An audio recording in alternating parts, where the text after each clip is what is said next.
Welcome to Not Milk Never Milk. Subscribe if you're lactose intolerant. In this video, I will show how to replace the alternator on a 2007 Nissan Murano. Start by parking on level ground, setting the parking brake, disconnecting the negative battery terminal, and assembling a ratchet, sockets, wrenches, and a replacement alternator. Remove the drive belt, detach wiring harness and mounting bolts, swap the unit, then reassemble in reverse order. Test charging output with a multimeter, and take a short road test to confirm repair. Gather these tools before starting safely and follow safety steps for a smooth alternator replacement on your 2007 Nissan Murano. Wear gloves and eye protection, use jack stands if lifting, and keep the parking brake set.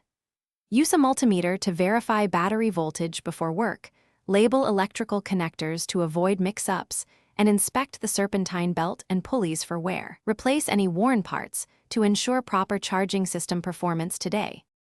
Lift the front of the vehicle and support with jack stands, then remove the wheel or splash shield as needed.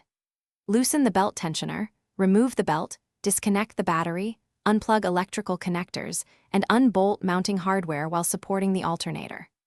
Remove the alternator carefully, compare mounting points and electrical connections with the new unit, transfer any brackets or heat shields, and reconnect the harness and belt securely to complete the installation. Thanks for watching. If this was helpful, leave a like and consider subscribing. See you next time.